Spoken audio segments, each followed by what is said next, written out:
As we all know, Arsenal unfortunately hijacked our Eze deal. Everyone is losing their mind on Twitter, on social media and in general. But I don't think that's the end of the world, and our transfer window can still be very positive, even without Eze. Today in this video we're gonna see which option we have left on the market for the number 10 position and which one of them is the best for us. So the first option that we're gonna see is Lazar Samardzic. The Serbian number 10 is a very realistic option for us. After his wonderful start of the career in Italy with Udinese, he slowed down quite a lot his development, especially after the drama around his move to Inter. After the failed move to Inter, he went to Atalanta, but he never found his place and the rhythm and the minutes that he deserved, especially because Gasperini is not really a manager that plays with the number 10. Technically, he's one of the most gifted players in the Serie A. His dribbling is so good, especially in tight spaces. On the half turn, he's very comfortable and agile, and his best trait, without any doubt, is his ball striking ability. His left foot is incredibly deadly, and he's incredibly dangerous from outside of the box. His passing abilities is top-notch also. Obviously, his last 2 seasons weren't the best, so he's a little bit of a risk, but he's still 24 years old, plenty of time to get to his best level, and the talent is surely there. Another option for us, in my opinion, is Lee Kang-in. The Korean forward could be a very interesting option for us, a very dynamic and explosive player. One of the best dribblers in this list. His left foot, and we know it unfortunately very well, is deadly. He can shoot from distance, being consistent with it. His transcreation is very good. His agility even in central position can be the difference for us. He's able to dribble past players with ease. He's much more of a dribbler than a passer, in my opinion, similarly to Eze, so for that reason he's very versatile and we could use him also as a winger. I don't see PSG letting him go, and if that's the case, they will ask for a lot of money, maybe too much money. But I think that we should try to see and test the waters in that case. The third option on my list is Matías Soulé. The Argentinian forward is one of the best young players in the Serie A. After a difficult start with Roma, he became more and more the most influential player in that team, especially after the injury of Dybala. In his career, Soulé played more as a winger, but he has all the characteristics to play as a central player. He has a wonderful left foot. He's able to paint wonderful trajectories with it. He's a magician. From set piece, he's absolutely deadly, but not only that. His crossing and passing abilities are top level. He's not the fastest player in the world, but he's very agile, and with his ball striking ability, just need to create a little bit of separation to change completely the game. It would be quite expensive, around 50 million in my opinion, but for a player with that left foot, in my opinion, it's all worth it. Another very good option is Morgan Rogers. The English midfielder is one of the highest rated players in this list for sure, already established himself as one of the most promising players in the league. His ball carrying ability is out of this world, seriously. He's such a powerful runner. Once he's gone, it's impossible to stop unless you foul him. He's not too much of a passer of the ball, but he's a straight bully.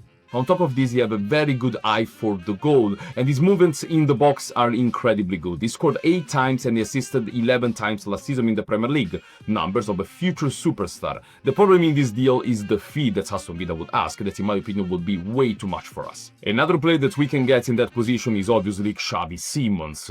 The Leipzig forward would be an absolute dream for us. A player that was destined to become a superstar since he was a very young kid. Incredibly smart player and also incredibly talented player.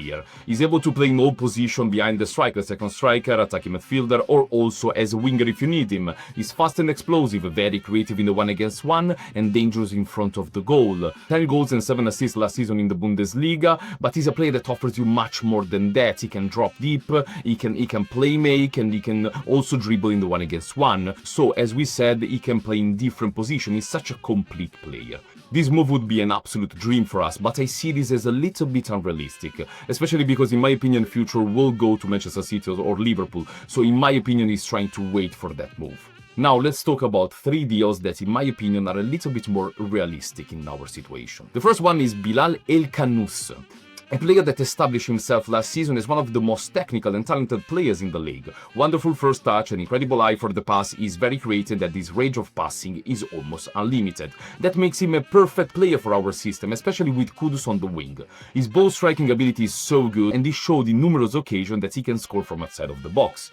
Not the most powerful runner, but a good dribbler in tight spaces. He would be quite cheap and functional, so I think that this deal is very realistic for us. The second realistic option is Akliouche. The Moroccan forward is one of the most exciting profiles that we have on this list.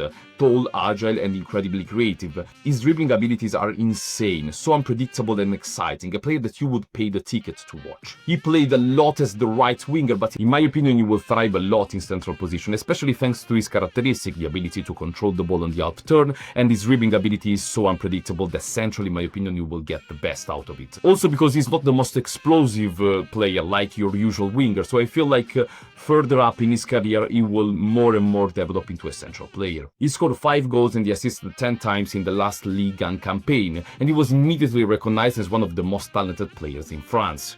And finally, in my opinion, the best option that we have, and that guy is Nico Paz. This guy will be the definition of a statement signing. The Argentinian is a galactico type of talent. For a reason, he was recognized as the best talent that Madrid produced in recent years. His first season at Como showed everyone what the hype was about. Physically strong, technically sublime, he played as a 10 and as an 8. His cutting abilities are very good, thanks to his strong frame. His creativity around the box is elite, he can find passes where others won't even think about it. His left foot is a work of art, from set-piece situation and from open play situation. He's also very good at making runs without the ball. In terms of heading abilities, he's also able to score consistently. He's the definition of the modern footballer. This would completely change us.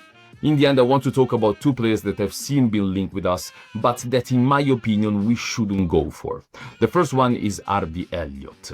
I think that he's very overpriced. His short strides make him not a very good carrier of the ball, and I don't think that he's incredibly creative with his decision making. He surely has a very good left foot, but his lack of power and his lack of physicality really worries me on the long term. I would stay away for a profile like him, especially knowing how Thomas Frank loves to play.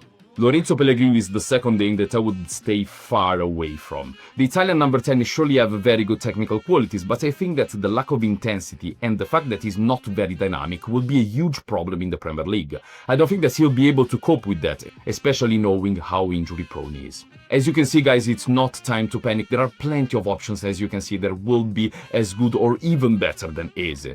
There is still time to save this transfer window, but we need to act immediately.